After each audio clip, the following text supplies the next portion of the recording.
Jarang orang peduli dengan masalah hati. Padahal masalah hati inilah yang menjadi penentu. Allah Subhanahu wa ta'ala nggak melihat kita dari penampilannya. Allah nggak melihat kita pada harta kita. Allah nggak melihat kita ya dengan jabatan dan tahta kita, enggak. Kata Allah Subhanahu, kata Nabi alaihi salatu wassalam, "Inna Allaha la yanzuru ila suwarikum wa ajsamikum wa amwalikum walakin yanzuru ila qulubikum wa amalikum."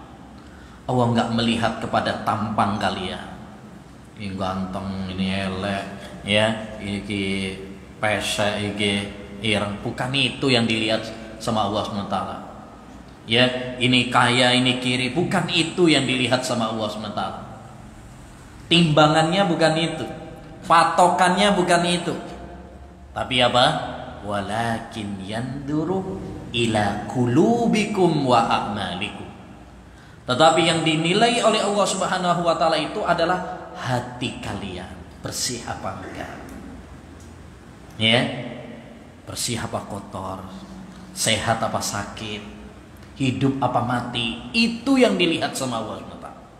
Wa a'malikum, dan amal perbuatan kalian. Makanya orang yang mulia di sisi Allah SWT itu, apa kata Allah SWT? Inna akramakum indallahi atqakum. Orang yang paling mulia itu adalah yang paling bertakwa. Takwa tempatnya di mana? Dalam hati. Ya. Jadi ma'asyiral muslimin rahimani wa rahimakumullah. Pembahasan tentang hati ini pembahasan yang sangat penting sekali. Harus menjadi prioritas, harus menjadi perhatian kita semuanya. Karena kalau hati ini baik, seluruh anggota tubuh yang lainnya pun akan baik. Tapi kalau hati sudah rusak, anggota tubuh yang lainnya akan rusak. Ala wa inna fil jasadi mudghatan idza salahat salahal jasadu kulluh wa idza fasadat fasadal jasadu kulluh ala wahiyal qalb. Kata Nabi sallallahu alaihi wasallam, ketahuilah bahwa di tubuh manusia itu ada sekerat daging. Kalau sekerat daging ini baik, yang lainnya akan baik. Kalau dia rusak, yang lainnya akan rusak. Apa itu? Hati. Ya, siapa yang memerintahkan mata untuk melihat yang haram? Hati. Siapa yang memerintahkan telinga untuk mendengarkan yang haram? Hati. Siapa yang memerintahkan tangan untuk nempeleng, maling? Hati. Yang gerakan, yang nyuruh itu hati, Pak. Sebaliknya, siapa yang menyuruh kaki untuk melangkahkan ke masjid? Hati. Dari hati kemudian kita melangkahkan kaki kita menuju masjid. Siapa yang menggerakkan lisan kita, yang menyuruh lisan kita untuk ngaji Al-Quran? Hati. Jadi kalau hatinya baik, dia akan nyuruh anggota tubuh yang lainnya melakukan amal-amal kebaikan. Dia akan menyuruh mata melihat yang halal, melihat yang baik. Dia akan menyuruh telinga mendengarkan yang baik. Dia akan nyuruh lisan ngomong yang baik. Sebaliknya kalau hatinya rusak, dia akan nyuruh mata untuk melihat yang haram. Dia akan nyuruh telinga mendengarkan yang haram. Dia akan menyuruh kaki melangkah menuju tempat-tempat yang haram dan seterusnya. Tema judul kita mengobati hati yang sakit. Pertanyaannya, emang hati itu bisa sakit? Ya, jawabannya iya. Sebagaimana badan juga sakit, hati juga sakit. Makanya para ulama mengatakan hati itu ada 3 macam. Yang pertama, hati yang sehat, yaitu hatinya orang-orang yang beriman, hatinya orang-orang yang beramal saleh, yang bertakwa kepada Allah Subhanahu wa ta'ala. Ini hatinya orang-orang yang hatinya sehat, Pak. Qalbin salim, hati yang selamat, hati yang sehat, sehat dari penyakit. Yang kedua, ada hati yang mati. Ini hatinya orang-orang kafir, tidak mengenal Allah Subhanahu wa ta'ala, tidak percaya kepada hari akhir, sehingga hidupnya seperti binatang.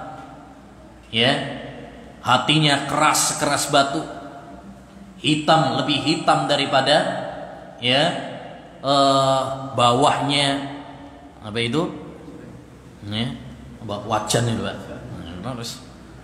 Nah, itu kalau sudah banyak maksiatnya, banyak hitam hati itu. Nabi Shallallahu Alaihi Wasallam saja pernah mengabarkan, nazalal hajarul aswad minal jannah. Hajar aswad yang nempel di Ka'bah itu, Pak, batu itu turun dari surga. Warna aslinya ketika awal turun warnanya putih. Sawadatsu khataya bani Adam. Dia menjadi hitam gara-gara dosanya anak Adam. Ya, kalau batu aja bisa berubah menjadi hitam karena dosa-dosa manusia, apalagi hati. Ya, apalagi hati. Hati yang ketiga, hati yang sakit. Hati yang sakit. Ini yang menjadi pembahasan kita.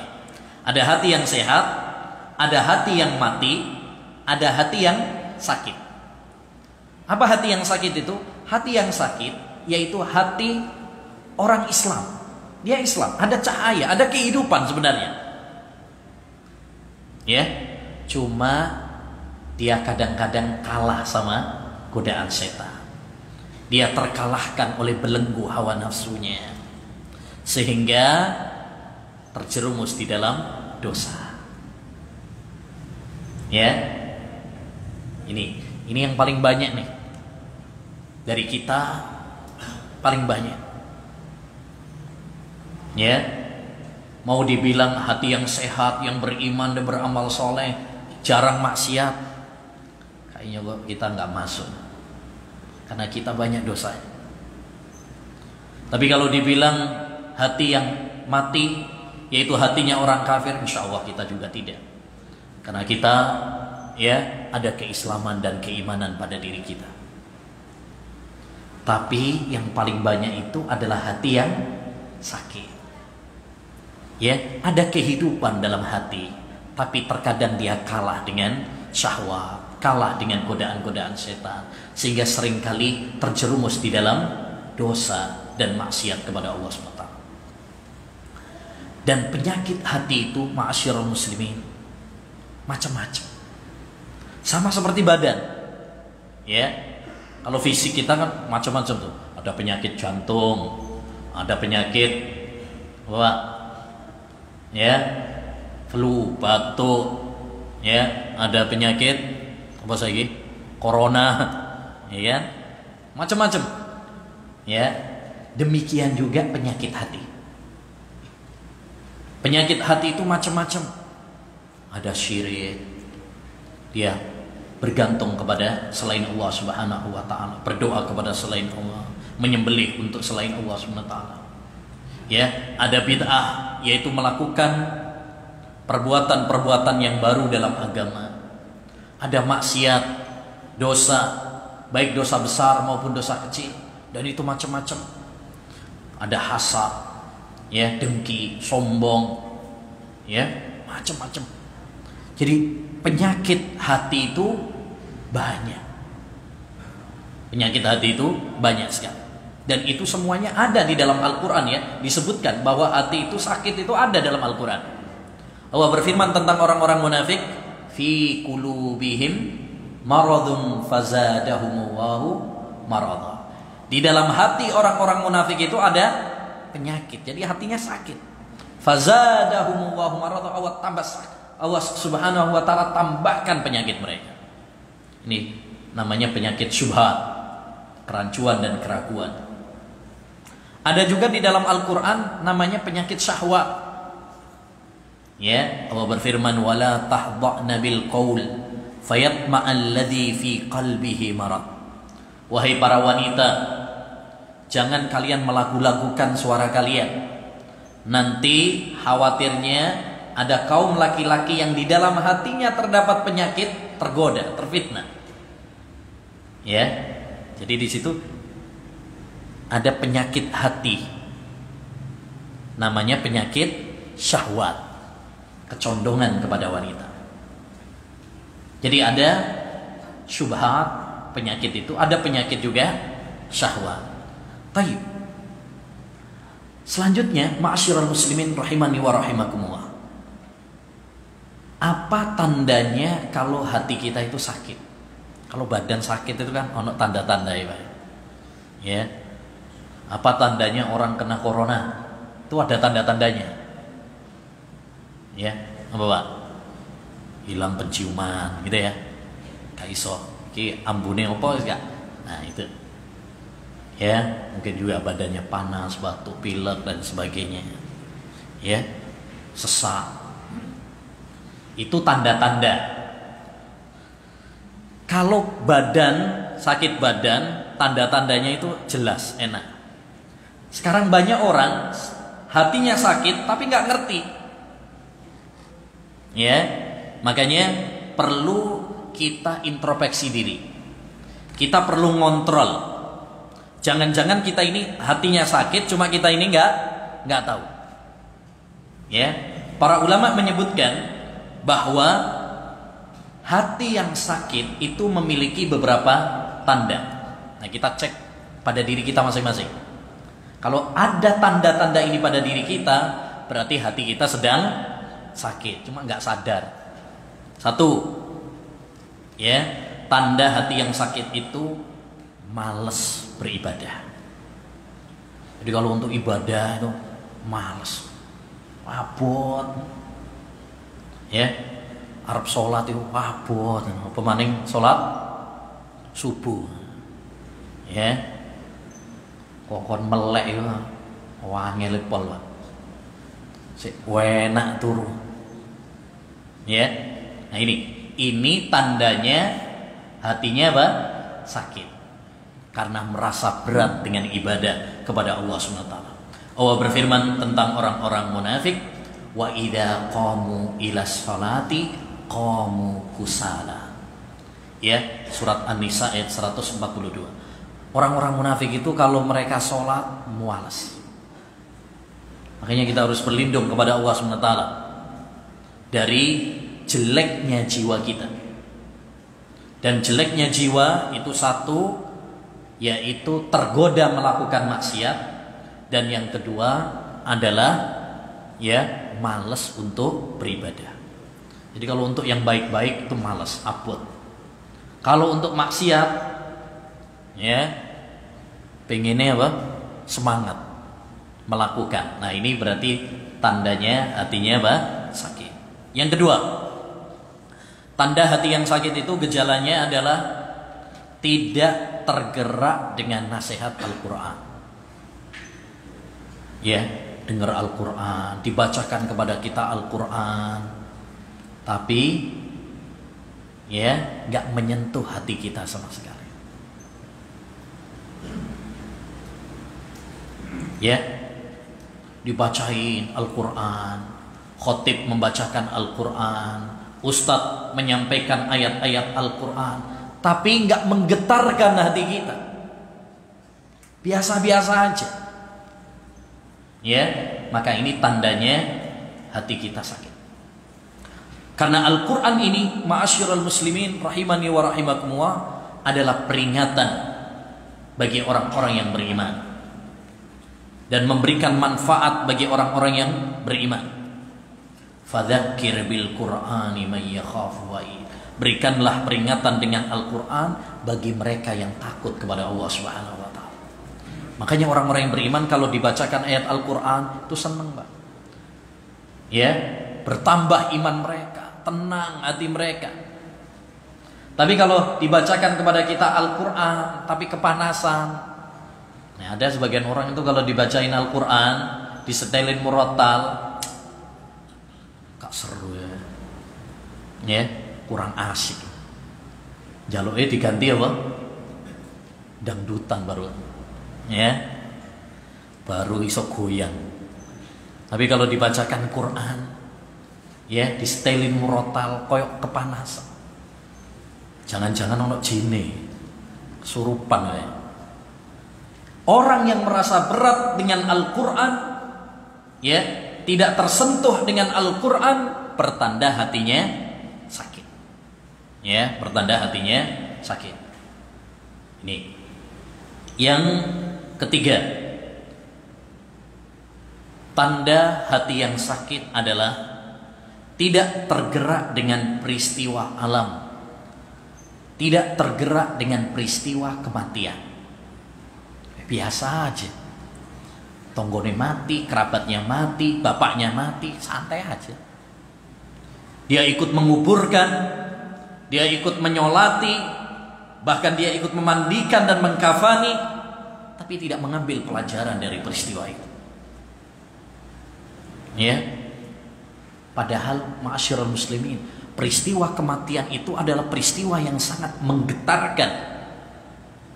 Makanya dulu para ulama, para sahabat Nabi, kalau sudah ngantar jenazah itu banyak yang nangis.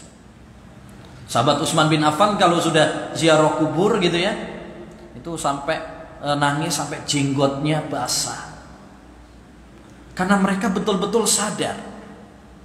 Mereka betul-betul ngerti, sekarang saya mengantarkan jenazah, sekarang saya menyolati, sekarang saya menguburkan, suatu saat saya yang akan dikubur, suatu saat saya yang akan disolati, suatu saat saya yang akan diantar jenazah. Ya, tapi kita kadang-kadang nggak mengambil pelajaran.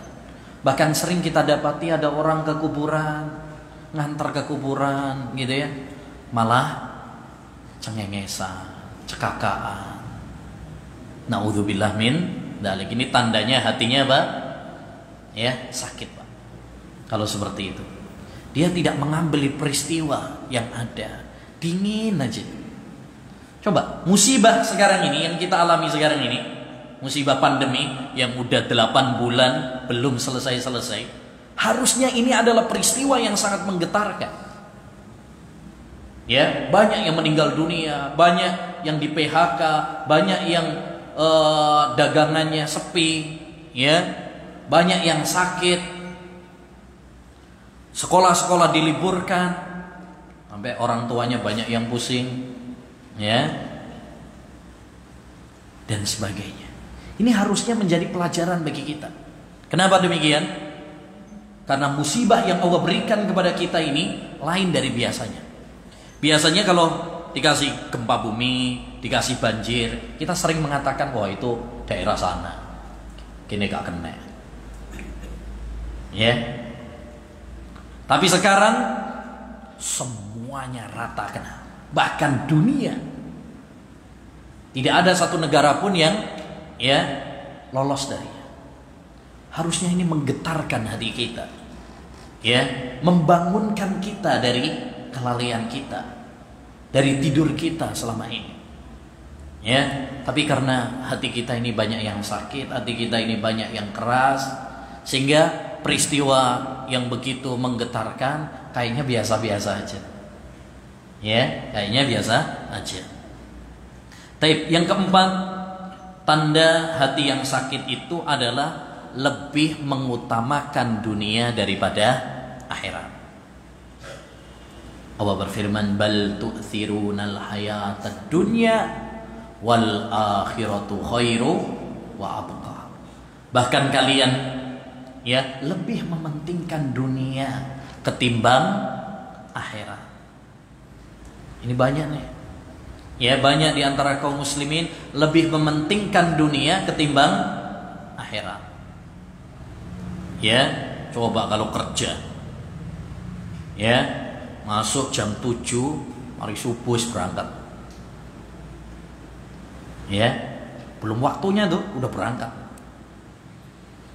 Tapi besok sholat, saya nunggu gurung adzan. Kadang wis adzan, saya gurung koma. Nih ya. Coba kita sekali-kali ya datang ke masjid sebelum dipanggil. Ya, sebelum dipanggil. Kalau kita lebih mementingkan dunia daripada akhirat, berarti di situ tanda bahwa hati kita apa sedang sakit. Kalau dipanggil bosnya, diperintah bosnya, langsung siap komandan, siap bos. Tapi ketika dipanggil sama Allah Subhanahu wa taala, dipanggil sama yang menciptakan kita, yang memberikan rizki kepada kita. Kita sering kali apa? Ya, nanti aja ya. Ini menunjukkan hati yang sakit, Pak. Kalau kita lebih mementingkan dunia daripada akhirat. Banyak orang bahkan mencari dunia, mencari kerja, mencari uang mulai pagi sampai malam, tapi lupa ibadahnya, lupa sholatnya. Itu menunjukkan apa? Menunjukkan dia lebih mementingkan dunia daripada akhirat. Dan itu menunjukkan hatinya sakit. Kemudian ma'asyiral muslimin rahimani wa rahimakumullah, di antara ciri hati yang sakit juga adalah hidupnya gak bahagia, gundah, galau, istilah orang saya, gak bahagia. Dan ini banyak terjadi. Bahkan orang-orang yang kelihatannya dari sisi harta, dari sisi dunia punya gitu. Orang kaya, ya, mobilnya banyak, rumahnya mewah, ya, istrinya nggak tahu, ya, berapa gitu ya. Tapi nggak merasakan kenyamanan dalam hatinya. Hidupnya galau, gundah, sumpah, stres. Makanya ini menandakan, Pak, menunjukkan kepada kita bahwa kebahagiaan itu tidak diukur dengan harta, tidak diukur dengan jabatan. Ada seorang miliarder di Amerika, tapi ternyata hidupnya meninggalnya bunuh diri. Padahal duitnya banyak, tapi matinya bunuh diri. Menunjukkan bahwa dia nggak bahagia, nggak bahagia. Orang kalau tidak bahagia, dia gundah, galau, berarti tanda hatinya apa? Sakit. Kenapa? Karena orang yang hatinya itu sehat, dia akan merasa nyaman, merasa bahagia. Walaupun mungkin rumahnya masih ngontrak gitu ya. Tapi kalau dia itu beriman dan beramal soleh, hatinya tenang. Hatinya tenang. Allah Subhanahu wa taala berfirman, "Man amila shalihan min dzakarin aw untha wa huwa mu'min falanuhyiyannahu hayatan thayyibah." Siapa yang beriman dan beramal saleh, baik laki-laki maupun perempuan, maka kami akan memberikan kebahagiaan dalam hidupnya. Siapa yang ingin hidupnya bahagia, ya, tenang, maka kuncinya adalah beriman dan beramal saleh. Bukan hanya sekedar menumpuk harta. Betapa banyak orang kaya tapi tidak bahagia. Baik, kita pindah masalah yang berikutnya. Apa penyebab hati itu sakit? Kalau tadi ciri-cirinya, tanda-tandanya. Pembahasan yang kedua, sebabnya apa, Pak? Segala sesuatu itu kan ada sebabnya. Ya, ada sebabnya. Sebabnya hati yang sakit itu satu, cinta dunia. Orang semakin cinta kepada dunia, akhirnya semakin malas untuk ibadah, semakin lalai dari akhirat. Itu sudah matematika udah. Orang semakin mikirin dunia terus, akhirnya lalai dari akhirat. Malas dari ibadah kepada Allah Subhanahu wa taala. Karena yang ada dalam pikirannya cuma apa? Dunia, harta, jabatan, tahta. Enggak ada selesai-selesainya, Pak. Hasrat manusia kepada dunia itu enggak ada selesainya. Sampai Nabi mengatakan, "Lau anna libni Adam wadiyani minadz-dzahab labtagha sadisa." Andaikan anak Adam itu memiliki 2 lembah emas, dia akan cari yang ketiga. 2 lembah emas, Freeport Papua aja kalah itu. Ini punya 2 lembah emas. Kalau orang sudah punya 2 lembah emas, dia mau cari yang ketiga, nggak ada selesainya. Sering kita lihat ada orang menghayal, aduh enak rek, punya sepeda motor. Nanti kalau sudah punya sepeda motor, khayal lagi, enak kalau punya mobil. Kalau sudah punya mobil, sudah puas apa belum? Belum. Nanti kurang meneng. Ya, enak rek kalau punya apa? Pabrik mobil. Nah, jadi nggak ada selesainya. Itulah dunia. Orang kalau sudah tamak kepada dunia, ya, mengejar dunia, nggak ada finishnya. Makanya kalau pengen tahu perlombaan apa yang nggak ada garis finishnya, itu adalah perlombaan mengejar dunia. Setiap perlombaan itu ono garis finishnya. Kecuali perlombaan mengejar dunia, kau nak garis finishnya. Selagi orang itu tamak kepada dunia, nggak ada selesainya. Ya, ini. Dan ini kalau sudah ada pada diri seorang, akan menyebabkan hatinya apa? Sakit. Makanya jangan sampai kita ini tertipu dengan gemerlapnya dunia. Yang harus kita ingat, satu, dunia itu hina dan fana. Hina dan fana. Hina, makanya Nabi SAW menggambarkan dunia itu nggak lebih dari sayap nyamuk. Kata Nabi, dunia itu nggak lebih dari sayap nyamuk. Nyamuk itu loh Pak, udah kecil Pak. Ini sayapnya, kecil banget.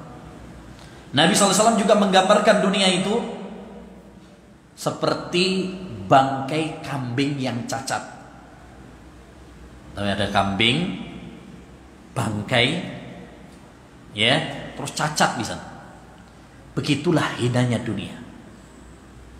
Dan Nabi SAW juga menggambarkan dunia ini seperti makanan yang kita makan.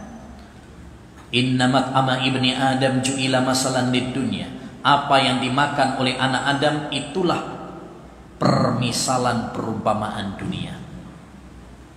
Wa in qazzahu wa mallahu fandur madza yasir. Seenak apapun makanan yang kamu makan, pikirkan, toh nanti jadinya juga apa. Coba Pak, ya, panganan apa paling enak nang di Lamongan? Soto Lamongan. Coba, ya, beda-beda ya. Masih soto Lamongan, masih, ya, pecel lele. Tapi mari kita ingat satu hal. Seenak apapun makanan yang kita makan, nah pikirkan, nanti toh jadinya juga apa. Besok pagi udah ditransfer, ya, udah jadi kotoran yang kita buang. Begitulah dunia yang kita kejar. Kadang sampai nyungsep ngejarnya, ya. Orang banting tulang, yang meras keringat. Padahal suatu saat dia pun akan meninggalkan dunia itu. Ya, ini nomor satu. Yang kedua, yang harus kita pikirkan juga, dunia ini nggak ada apa-apanya jika dibandingkan dengan nikmatnya surga. Maka yang perlu kita kejar adalah akhirat. Nabi SAW pernah membuat perbandingan.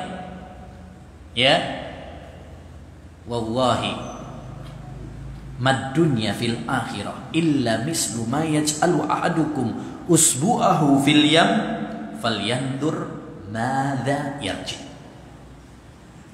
Demi Allah, kata Nabi, tidaklah dunia dibandingkan dengan akhirat kecuali seperti seorang yang mencelupkan tangannya ke lautan. Kemudian dia tarik, ya, telunjuknya tersebut. Lihatlah yang nempel di air, di telunjuknya itu berapa tetes air. Sini dekat laut ya. Coba praktekkan hadis ini. Besok sampai celupkan tangannya. Terus tarik. Yang nempel di jari kita paling setetes, 2 tetes. Inilah dunia. Mana akhirat? Pandanglah hamparan lautan yang begitu luas. Itulah nikmatnya surga. Jadi nggak ada apa-apanya dunia ini jika dibandingkan dengan akhirat. Ya, Nabi pernah menggambarkan tentang nikmatnya surga jika dibandingkan dengan dunia. Itu kerudungnya bidadari surga atau mahkota yang dipakai oleh bidadari surga itu lebih baik daripada dunia dan isinya. Itu baru cuma apa? Kerudungnya tok ya. Kurung wonge. Ya, baru kerudungnya, baru mahkota yang dipakai oleh bidadari surga itu lebih baik daripada dunia dan isinya. Subhanallah. Maka kita jangan sampai tertipu dengan gemerlapnya dunia ini. Dunia ini menipu. Ya, banyak orang mengejar dunia, tetapi pada hakikatnya ini hanya tipuan semata. Yang kedua, apa penyebab hati itu sakit? Yang kedua adalah lalai. Ghaflah, lalai. Lalai dari akhirat, lalai dari kematian. Nah, kita ini sering kali lalai, Bang. Makanya kita ini perlu untuk hadir ke pengajian seperti ini. Penting. Ya. Saya himbau dengan sangat itu kita sering ikut-ikut pengajian. Kenapa? Karena kalau kita nggak ikut pengajian, nggak sering diingatkan, wis, ya, lupa Pak dengan akhirat, lupa dengan kematian. Karena kita sibuk dengan dunia, sibuk dengan kerja, sibuk dengan kesenangan-kesenangan yang ada dalam kehidupan ini. Maka kita perlu untuk mengingat akhirat. Ya, jadi lalai dari akhirat, lalai dari kematian, ini adalah penyebab hati itu apa? Sakit, ya, yang rusak. Nah, makanya kita harus hati-hati itu dalam bergaul. Cari teman itu harus selektif. Kalau salah berteman, rusak, Pak. Ya, rusak. Ada yang pertamanya polos, alim, ahli ibadah, berteman sama orang yang rusak, jadi rusak. Rusak akidahnya, rusak akhlaknya. Berteman sama orang yang, maaf, misalkan kalau ada yang berteman dengan orang yang biasanya ke mbah dukun misalkan, yes, ikut diajak enggak? Kok sampai nono sing loro apa anake loro, ayo, ya, namanya juga apa? Ikhtiar usaha. Atau malah diajak minta ke kuburan, minta kesembuhan, minta anak, minta rezeki. Ini merusak akidah. Kalau berteman dengan orang-orang yang misalkan, maaf ini terutama anak-anak muda, ya. Kalau berteman dengan yang misalkan kecanduan narkoba, ya, omben-omben, toa, nah, hati-hati. Nanti sampean ya diiming-imingi. Kalau berteman dengan orang-orang yang punya pemikiran takfir, suka mengkafirkan, ya, mengkafirkan pemerintah dan sebagainya, akhirnya apa?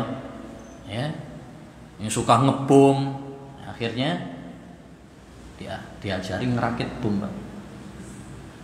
Tergantung teman. Makanya teman yang rusak itu pengaruhnya luar biasa. Kata Nabi sallallahu alaihi wasallam, "Al-mar'u ala dini khalilih, falyandur ahadukum man yukhalil."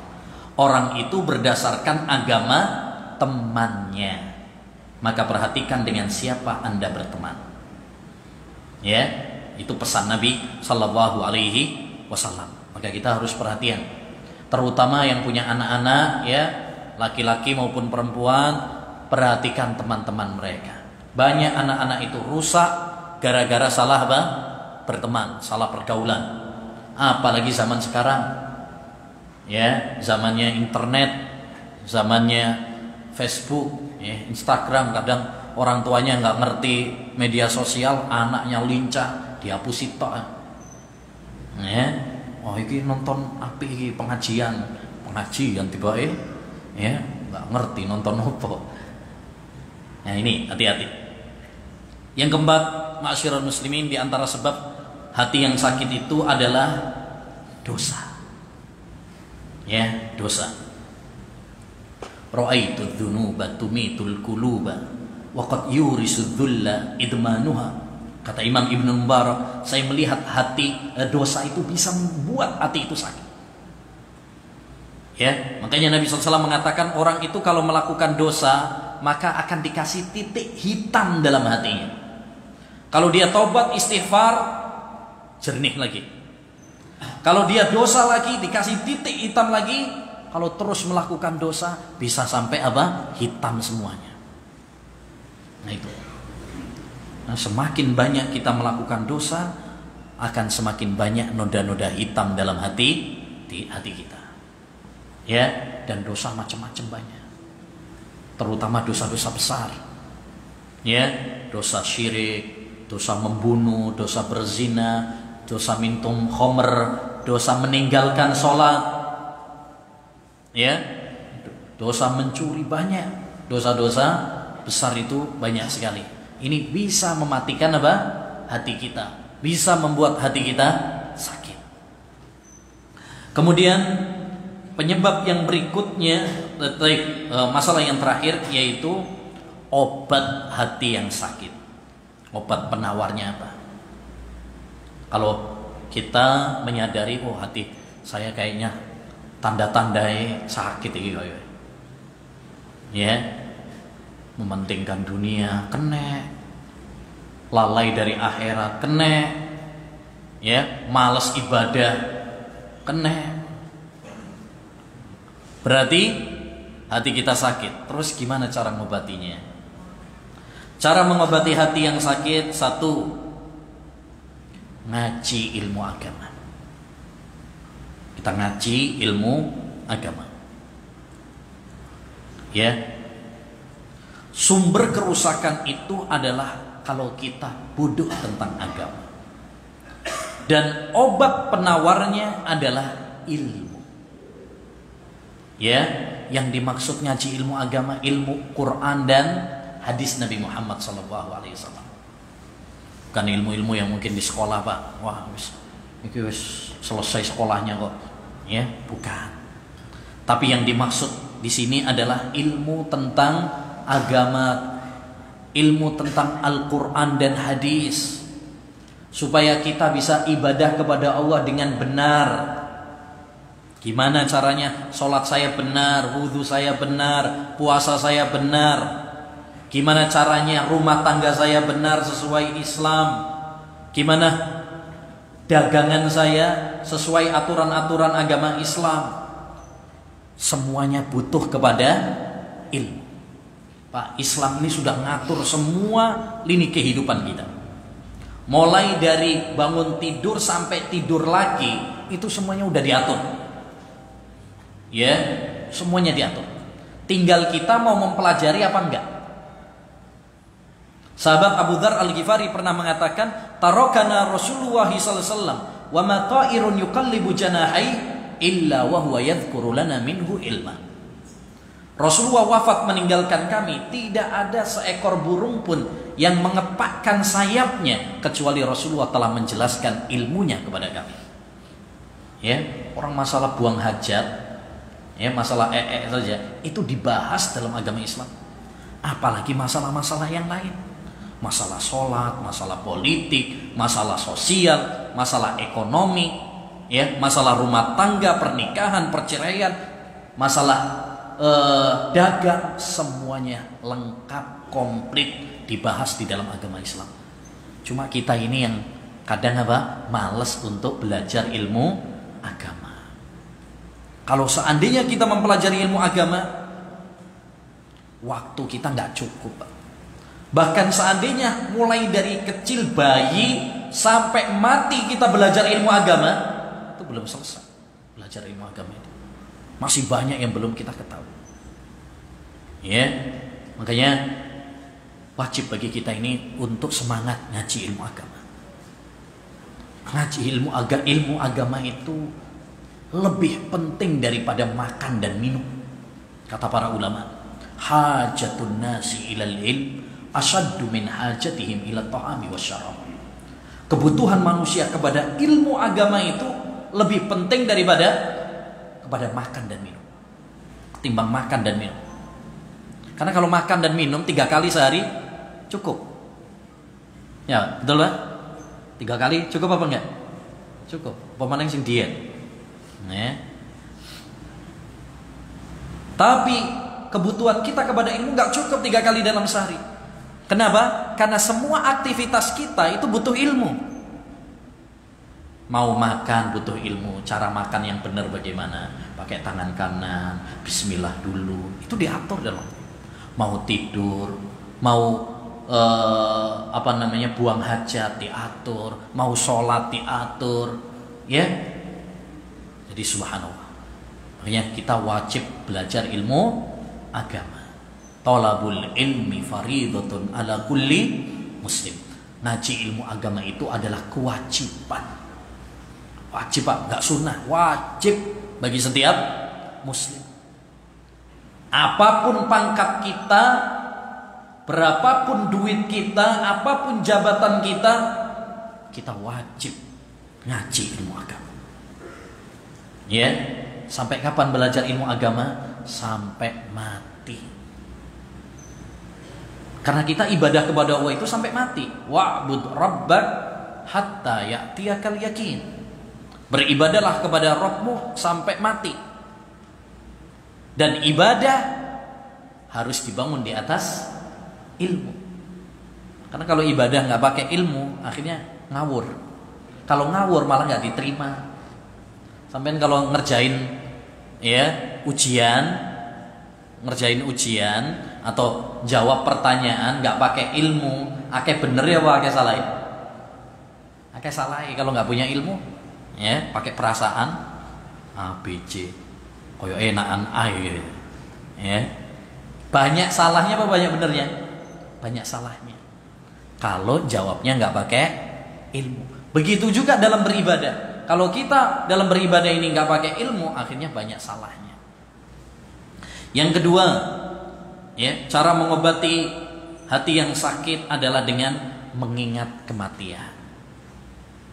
Ingat bahwa kita semuanya pasti akan mati, meninggalkan dunia. Kata Nabi alaihi salatu wassalam, aksiru dzikraha dimil ladzat. Perbanyaklah oleh kalian mengingat penghancur kelezatan. Apa itu penghancur kelezatan? Kematian. Kelezatan dunia kalau udah mati udah hancur, udah terputus semuanya. Ya ini harus kita ingat. Apalagi sekarang ada pandemi ini, sering kita dengar ada berita kematian. Inna lillahi wa inna ilaihi raji'un, telah meninggal dunia. Kadang tetangga, kadang sahabat, kadang guru kita. Ya, ini harus menyadarkan kita. Harus kita ingat. Karena orang yang mengingat kematian, satu, dia akan semangat dalam beribadah. Karena merasa bekalnya masih dikit. Ya Allah, ya. Kalau Allah Subhanahu wa taala mencabut nyawa kita sekarang, siap nggak amal kita? Belum siap. Kalau belum siap berarti ayo kita berlomba-lomba, semangat untuk ya mengumpulkan pundi-pundi pahala. Yang kedua, ya, manfaat kita mengingat kematian itu adalah dengan apa? Kita segera bertobat, nggak pakai nunda-nunda lagi. Nanti aja lah, bewis tua. Ya, kadang ada anak muda, ya, disuruh tobat, si enom, ya mumpung si enom dia enak no dhisik, kok ae bewis tua.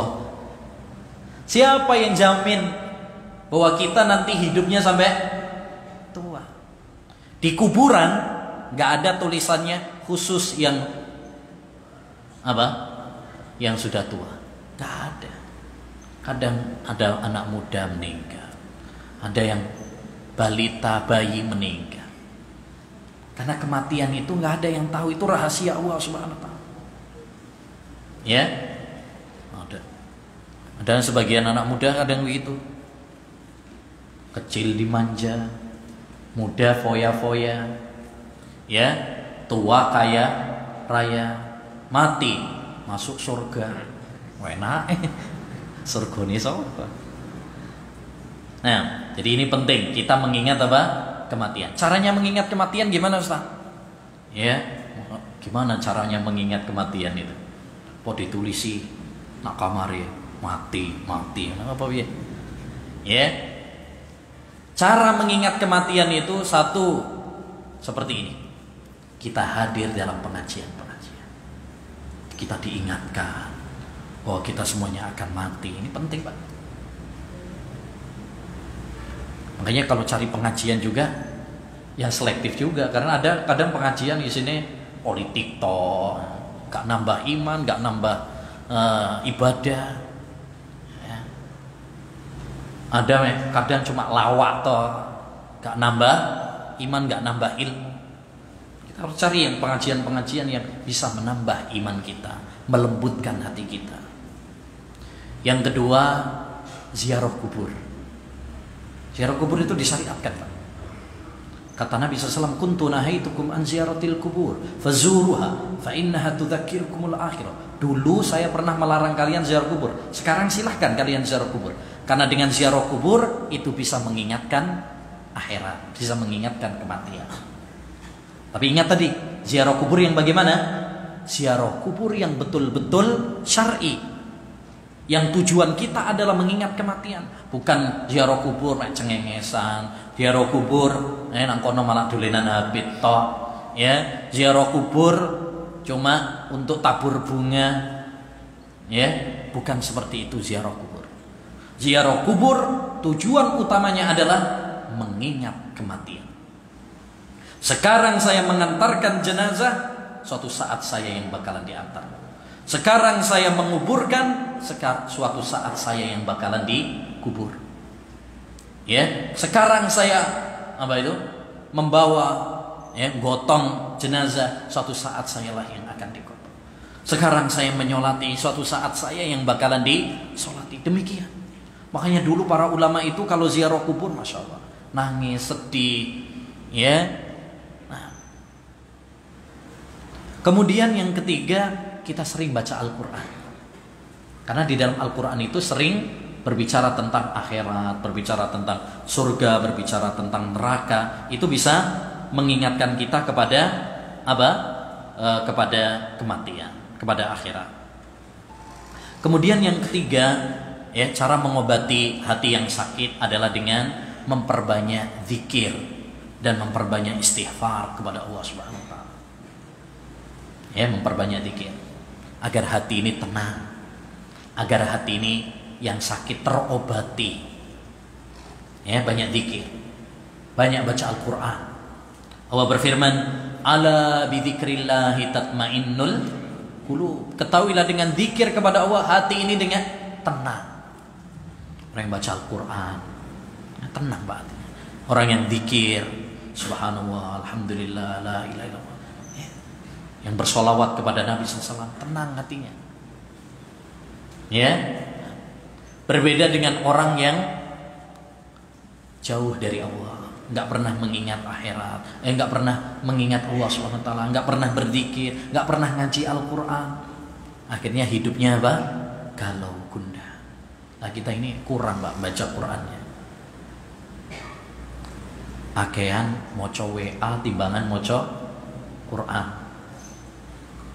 Betul? Ya, termasuk saya sendiri. Ya, ini nasihat untuk saya sendiri terutama. Kita ini sering kalau pegang apa?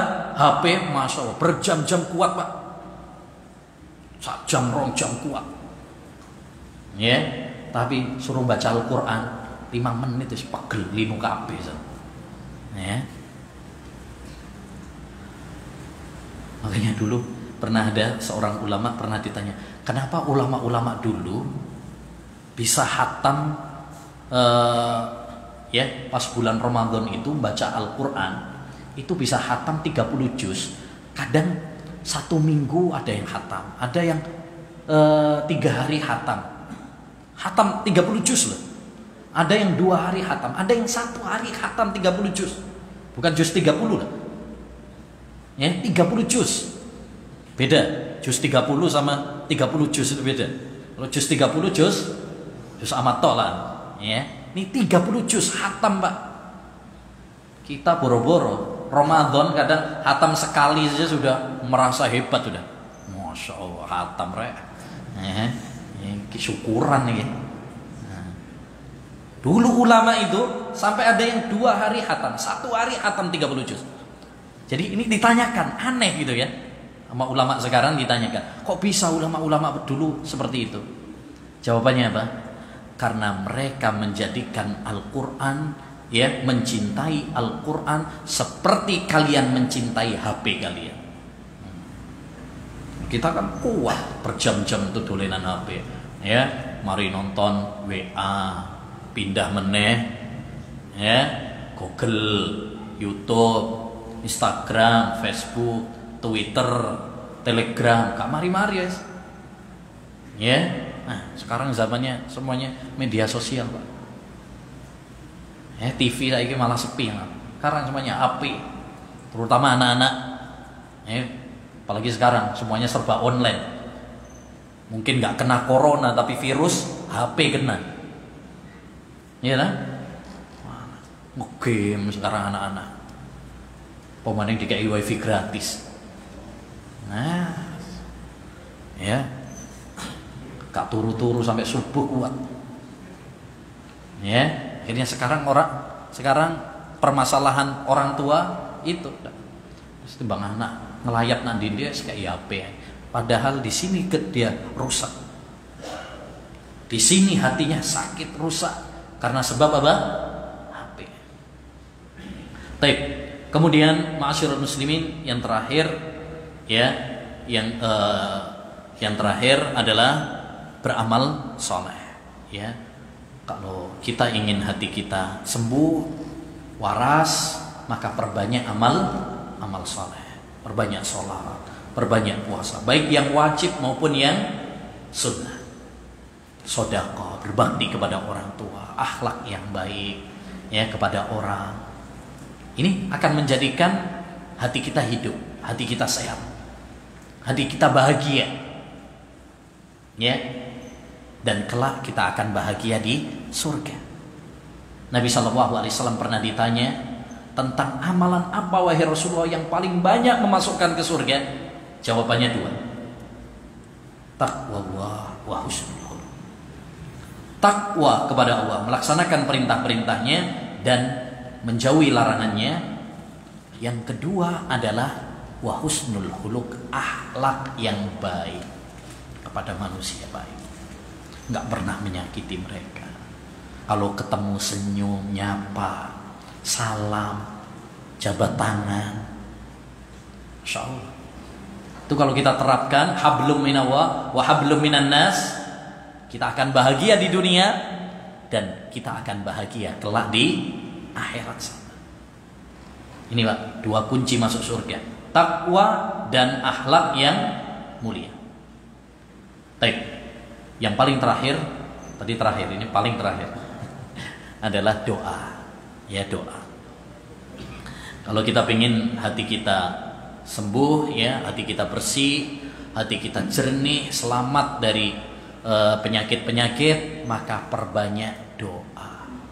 Karena yang memberikan kesehatan kepada jiwa kita, yang memberikan kesehatan kepada badan kita, memberikan kesehatan kepada hati kita, siapa? Allah Subhanahu wa taala. Maka minta kepada Allah Subhanahu wa taala supaya kita diberi hati yang sehat, hati yang selamat, hati yang bersih. Makanya di antara doa Nabi sallallahu alaihi wasallam, Allahumma ati nafsi taqwaha wa zakkiha anta khairu man zakkaha. Ya Allah, berikanlah ketakwaan dalam hatiku dan bersihkanlah hatiku. Sesungguhnya Engkau adalah sebaik-baik yang membersihkan hati. Jadi minta kepada Allah SWT. Karena kita ini bukan apa-apa, Pak. Kita ini makhluk yang hina. Kita ini makhluk yang tak berdaya, lemah. Yang kuat hanyalah Allah Subhanahu wa taala. Coba kita perhatikan. Ya. Allah Subhanahu wa taala menimpakan bencana corona ini kepada dunia. Apa yang bisa diperbuat oleh manusia?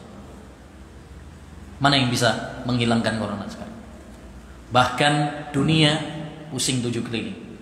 Militernya yang biasanya sombong dengan militernya, yang biasanya sombong dengan teknologinya, yang biasa sombong dengan manajemennya, semuanya tak berdaya. Ya, menunjukkan bahwa yang kuat itu hanyalah manusia lemah. Gak pantas kita sombong. Ya, ya ayyuhan nas, antumul fuqara'u ila Allah, wallahu huwal ghaniyyul hamid. Wahai manusia, kalian itu adalah orang-orang yang butuh sama Allah. Dan Allah Subhanahu wa taala zat yang maha kuat, zat yang maha kaya. Maka kita harus minta kepada Allah. Ya, terutama di waktu-waktu yang mustajab. Perbanyak doa di waktu mustajab. Apa waktu yang mustajab itu? Waktu yang terkabulnya doa. Contohnya sepertiga malam terakhir, kemudian antara adzan dan qomat, kemudian saat sujud, saat turun hujan. Lamongan sudah entah. Nah, kalau pas turun hujan itu waktu yang mustajab. Sintani la turaddan. Kata Nabi, ada 2 waktu yang tidak akan ditolak oleh Allah doanya. Indan nida wa tahtal matar. Ketika adzan dan ketika turun hujan. Ketika turun hujan. Baik. Demikian ma'asyiral muslimin wal muslimat rahimani wa rahimakumullah yang bisa kita bahas, ya. Mudah-mudahan apa yang telah kita bahas ini bermanfaat bagi kita semuanya. Baik, sebenarnya tadi ada sesi tanya jawab, tapi saya aja yang tanya. Ya, kita buka saya aja yang tanya, bukan jenengan yang tanya. Baik, kita pengen tahu sejauh mana paham gak itu pengajiannya. Ya, ini penting nih. Kadang kita pengajian, tapi apa? Model ngeringekno netak ya, tapi nggak tahu paham apa tidak. Yang paling penting ya, kita ikut pengajian itu, ya, hendaknya kita punya oleh-oleh setelah pengajian. Oleh-olehnya bukan jajan berkatan yang saya maksud, tapi oleh-olehnya adalah catatan ilmu. Setelah dari pengajian ini, saya bertambah ilmunya, saya bertambah imannya, saya bertambah amal solehnya, kemudian diamalkan. Baik, pertanyaannya.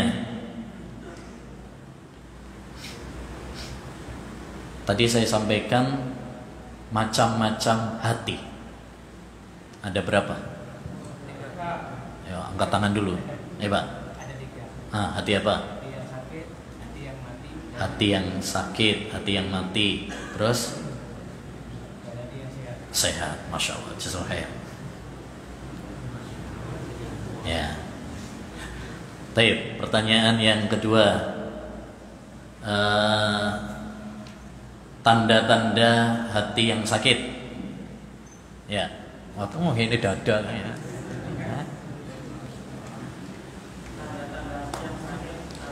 Koreng nyontek yo. Gabal.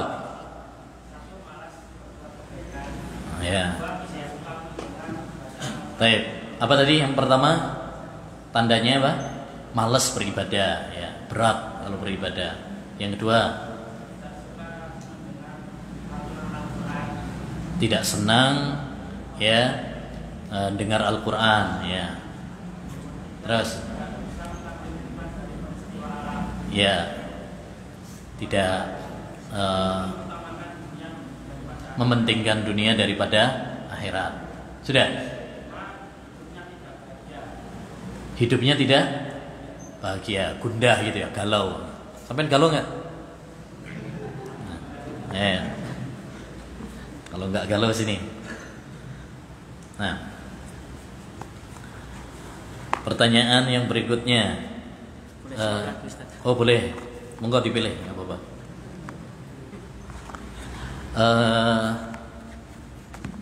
Ya, 2 lagi. Apa? Sebutkan Apa tadi? Penyebab-penyebab ya hati yang sakit. Waduh, masya Allah. Sing di bingung gue. Saya diulangi mana? Diulangi. Turun di sini, turun di sini. Ya sekarang mulai. Nah. Yang pertama dunia, cinta dunia, terus lalai. Yang ketiga itu teman yang rusak. Teman yang rusak. Salah pergaulan. Ya, salah pergaulan. Tayyib. Sudah. Telu toh. Kayak anak 10 mau gue. Apa lagi? 3 toh. Sing sitok. Satunya lagi. Wah, pas ngantuk ini mau gue gak kecatet ya. Yes. Dosa. Ya. Taib. Terakhir. Apa obat hati yang sakit? Ya, sana. Ngaji ilmu agama. Mengingat kematian. Caranya mengingat kematian gimana? Ya, dengan menziarah kubur, terus